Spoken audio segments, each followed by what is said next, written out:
दोस्तों, अगर आप सेल्स ऑफिसर बनना चाहते हैं और इंटरव्यू के लिए जाते हैं तो 4 चीजें देखी जाती हैं उस बंदे के अंदर और फिर उसके आधार पर सिलेक्शन किया जाता है। यानी जो एचआर होता है या कंपनी का जो सुपीरियर होता है, सीनियर होता है, वो 4 चीजें देखता है और 4 पैरामीटर पर किसी भी बंदे को मापता है और उसके बाद ही सेलेक्ट होता है कि ये सेल्स ऑफिसर हमारी कंपनी में इसे लें या ना लें। कौन कौन से है वो 4 चीजें? तो यहां पर पहला जो है वो है बिहेवियर और एटीट्यूड।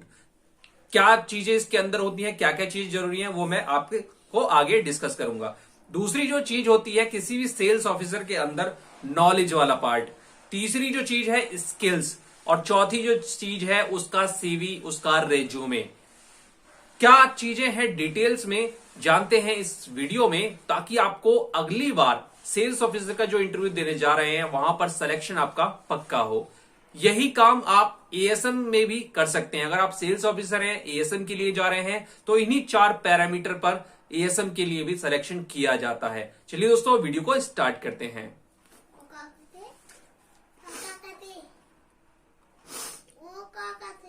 चुप रहो। मैं आपको एक चीज बता दूं कि कई तरह की कंपनी होती है और सेल्स ऑफिसर का जो काम होता है वो अलग अलग होता है। बड़ी कंपनी में अलग सेल्स ऑफिसर का काम होता है, एमएनसी में अलग होता है और छोटी कंपनियों में अलग होता है। पूरा अलग नहीं होता, लेकिन कुछ कुछ पार्ट्स अलग होते हैं।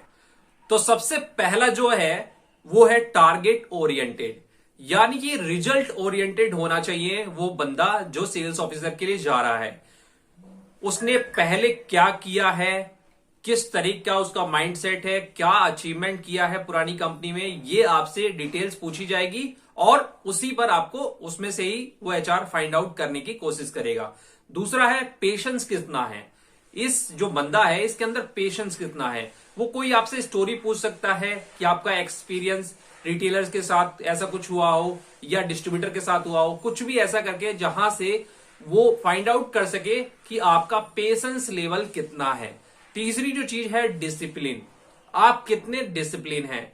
वो इसके लिए आपसे ये भी पूछ सकता है कि आप मार्केट कब से स्टार्ट करते हैं, कौन कौन सी रिपोर्ट बनाते हैं, अपनी टीम से कैसे बात करते हैं, कब कब बात करते हैं, सुबह बात करते हैं कि शाम को बात करते हैं, अपने जो एचआर सीनियर है उससे कब कब कैसे बातें होती है, रिटेलर से कैसे बातें होती है, कब कब क्या क्या चीजें करते हैं, फोन पे, ईमेल पे और कम्युनिकेशन में। वहां से वो पता लगा लेगा कि आप कितने डिसिप्लिन हैं। यानी आपकी वर्क हिस्ट्री में से वो कुछ ऐसे क्वेश्चन पूछ सकता है जो डिसिप्लिन से रिलेटेड हो। तो ये आप ध्यान रखिए कि बिहेवियर और एटीट्यूड में ये वाले क्वेश्चन आपको इस पैटर्न को पता लगाने के लिए इसमें से कोई सा भी क्वेश्चन वो पूछ सकता है। तो इसीलिए संतुलित उसका उत्तर देना चाहिए, सही तरीके का, क्योंकि आपका बोला हुआ हर एक वर्ड आपके खिलाफ भी जा सकता है। दूसरा जो पार्ट है वो है नॉलेज का। नॉलेज वो चेक करेगा, उसके लिए काफी सारे क्वेश्चन पूछेगा और कुछ आपकी पर्सनैलिटी भी बता देगी। आपका क्या रोल है, सबसे पहले कहीं भी ये पूछा जाता है कि आप करते क्या है। क्योंकि सेल्स ऑफिसर अगर आप हैं कहीं पे, तो सेल्स ऑफिसर के कई तरह के काम होते हैं। जो बड़ी कंपनी होती है उसमें टीम होती है और डिस्ट्रीब्यूटर होता है। ऑर्डर खुद से भी लेना होता है, टीम से भी ऑर्डर लिया जाता है, टीम को भी हैंडल करना होता है। जो छोटी और न्यू लॉन्च कंपनी होती है वहां पर सेल्स ऑफिसर के अंदर कोई टीम नहीं होती। वहां पर क्या होता है, बहुत सारी कंपनियों में क्या होता है कि सेल्स ऑफिसर खुद से ऑर्डर लेता है और खुद से ही डिस्ट्रीब्यूटर को वो ऑर्डर देता है।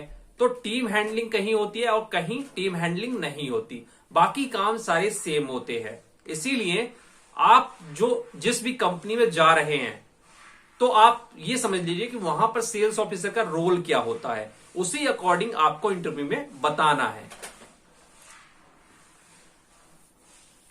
दूसरी जो चीज है वो है प्रोडक्ट नॉलेज। आपको प्रोडक्ट की कितनी नॉलेज है, अपने अपने कॉम्पिटिटर के प्रोडक्ट की कितनी नॉलेज है, अपने कैटेगरी की कितनी नॉलेज है और मार्केट में आपकी कैटेगरी में, आपके एरिया में सेल्स कितनी है, ये सारी नॉलेज वो चेक कर सकता है। तीसरी जो चीज है मार्केट की नॉलेज। आपके एरिया में कौन कौन से टॉप रिटेलर हैं, कौन टॉप होलसेलर है, उनके नंबर क्या है, ऑनर के नाम क्या है, आपका प्रोडक्ट कितना बिकता है, आपके कॉम्पिटिटर का प्रोडक्ट उन्हीं की शॉप पे कितना बिकता है। इस तरह की आपकी जो मार्केट की नॉलेज है वो इंटरव्यू में पूछा जाता है और उसको आप सही तरीके से बताइए, क्योंकि यहां से भी आपका सिलेक्शन पक्का हो जाता है। प्रोसेस नॉलेज, हर कंपनी का एक प्रोसेस होता है और खुद व्यक्ति का भी एक प्रोसेस होता है कि वो सेल्स को कैसे करता है, टारगेट अचीवमेंट कैसे करता है और कंपनी कैसे करवाती है, कंपनी की चीजों को फॉलो करता है या नहीं करता, प्रोसेस को फॉलो करता है या नहीं करता। कोई भी आदमी अगर किसी भी चीज के प्रोसेस को फॉलो करता है तो वो कभी ना कभी टारगेट जरूर पूरा करेगा और वो एक अच्छा एम्प्लॉय माना जाता है, भले वो उसकी स्किल्स थोड़ी सी कम हो तो भी चलेगा।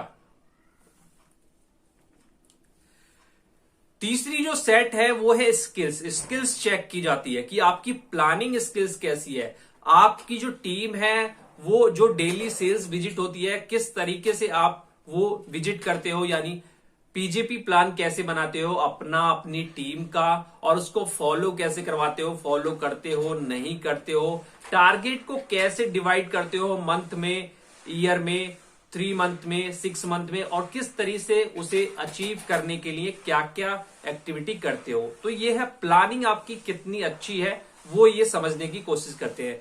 दूसरी चीज है ऑब्जेक्शन हैंडलिंग, यानी रिटेलर पे आप जाते हो, वहां पर कुछ प्रोडक्ट नहीं बिकता तो आप उसको कैसे हैंडल करते हो, किस तरीके से जाते हो, कितनी बार दोबारा विजिट करते हो और किस तरीके से इस तरह की जो ऑब्जेक्शन आती हैं, रिजेक्शन आती हैं डिस्ट्रीब्यूटर से, होलसेलर से, आपके मार्केट से, कहीं से भी, आप उसको कैसे हैंडल करते हो ये भी चेक किया जाता है कुछ क्वेश्चन पूछ के। तीसरी जो चीज है कि आप डिस्ट्रीब्यूटर हैंडलिंग कैसे करते हो, आपकी प्रोसेस क्या है, आप टीम हैंडलिंग कैसे करते हो, आपकी प्रोसेस क्या है, इसको भी चेक किया जाता है। इसके अलावा ट्रेड मैनेजमेंट स्किल्स, यानी सेल्स को बढ़ाने के लिए आप क्या क्या नई एक्टिविटीज करते हो, आपके कॉम्पिटिटर कुछ एक्टिविटी कर रहे हैं उनसे आप अपने मार्केट में कैसे जीतोगे, अपने प्रोडक्ट को कैसे टॉप लेवल का बनाओगे, अपने एरिया में सेल्स को कैसे जनरेट करोगे, न्यू कस्टमर कैसे एक्वायर करोगे, नए जो होलसेलर है उनको कैसे जोड़ोगे अपनी बीट में, अपनी कंपनी में। ये सारी प्रोसेस कुछ ना कुछ क्वेश्चन बोल के, आपके रिज्यूमो को देख के, पुराने वर्क हिस्ट्री को देख के ये फाइंड आउट करने की कोशिश की जाती है। ये जो पार्ट है रिज्यूमे का ये बहुत ही इंपॉर्टेंट है। रिज्यूमे अगर आपका गलत है और आपको सारी पहले वाली 3 चीजें पूरी आती हैं तो भी आपका सिलेक्शन नहीं होगा, छोटी कंपनी में या बड़ी कंपनी में। रिज्यूमे का बहुत बड़ा रोल है एक सेल्स ऑफिसर बनने में, एक एएसएम बनने में, आरएसएम बनने में। तो आपका जो रिज्यूमे हो वो कम से कम पेज का होना चाहिए और ज्यादा से ज्यादा 2 पेज से ज्यादा का नहीं होना चाहिए। 2 पेज में ही आप सारी चीजों को लिखने की कोशिश करें और अच्छा, साफ सुथरा और कम वर्ड में लिखने की कोशिश करें। मैंने ऐसी वीडियो बना रखी है, आप वो देख सकते हैं। की रिस्पॉन्सिबिलिटी किस कंपनी में क्या क्या चीजें थी वो जरूर डालें और उसी कंपनी में की अचीवमेंट क्या क्या की थी, कुछ भी ऐसा अचीव किया हो उसको जरूर मेंशन करें। और उसके बारे में डिटेल से पूछ सकता है इंटरव्यू लेने वाला, इसलिए उसको एक्सप्लेन भी करना पड़ेगा सही तरीके से ताकि चेक हो सके कि आपने ये फर्जी नहीं डाला है। इसके अलावा आपकी स्किल्स उस जॉब के लिए, उस पोजीशन के लिए, टीम हैंडलिंग के लिए क्या क्या चीजें हैं उससे भी रिलेटेड क्वेश्चन पूछे जा सकते हैं और कुछ रिज्यूमे में भी होते हैं। तो रिज्यूमे में इस तरह के स्किल्स को जरूर डालें। साथ ही आपका रिज्यूमे जो है गुड लुकिंग होना चाहिए, थोड़ा सा पैसा इन्वेस्ट कीजिए रिज्यूमे के ऊपर और जब भी उसे प्रिंट कराएं अच्छी उसकी मतलब हार्ड कॉपी अच्छी होनी चाहिए, दिखने में अच्छी होनी चाहिए, पेंट इधर उधर ना जा रहा हो। क्योंकि बहुत बार रिज्यूमे हमारे पास ऐसे आते हैं आधा अधूरा, ऐसा लगता है कि उसका आधा पेंट उड़ा हुआ है, बहुत फीका फीका पेंट है और पेज की जो क्वालिटी है वो बिल्कुल बेकार है। बहुत सारे लोग कहेंगे पेज से क्या करना, रिज्यूमे है, ऐसा कुछ नहीं है। प्रेजेंटेशन बहुत अच्छी होनी चाहिए। तो रिज्यूमे आपका एक प्रेजेंटेशन होता है, उस पर फोकस करिए, थोड़ा सा इन्वेस्ट करिए और उसको अच्छी तरीके से प्रिंट करा के कुछ रिज्यूमे रख लीजिए जो आपको इधर उधर कहीं, क्योंकि हर जगह जो कॉपी होती है वो अच्छी नहीं होती, हर जगह का जो प्रिंटर होता है वो अच्छा नहीं होता। तो इस चीज पे आप फोकस कीजिए और अच्छी तरह से ध्यान दीजिए, आपका सिलेक्शन जरूर होगा एक सेल्स ऑफिसर के लिए। बहुत सारे लोग ये चीज फॉलो नहीं करते और इतनी अच्छी अपॉर्चुनिटी आती है, एक तो वैसे ही कम अपॉर्चुनिटी आती है इंटरव्यू की, और इंटरव्यू देने जाते हैं तो हम पूरी तरह से तैयार होके नहीं जाते। ये चीज फॉलो करेंगे तो आपको जरूर सफलता मिलेगी। चाहे एएसएम पोस्ट के लिए जा रहे हैं, आरएसएम के किसी भी पोस्ट के लिए जा रहे हैं, ये चीजें बिल्कुल ये सभी के लिए एक जैसी है, इसको फॉलो करिए। और इसी तरह से क्वेश्चन पूछा जाता है किसी भी प्रोफाइल के लिए सेल्स में, और यहीं से पता लगाया जाता है कि बंदा कितना जेन्युइन है और ये कर सकता है नहीं कर सकता, क्या हमें इस बंदे को लेना चाहिए या नहीं लेना चाहिए। वीडियो अच्छी लगी है तो लाइक करिए, शेयर करिए और चैनल को जरूर सब्सक्राइब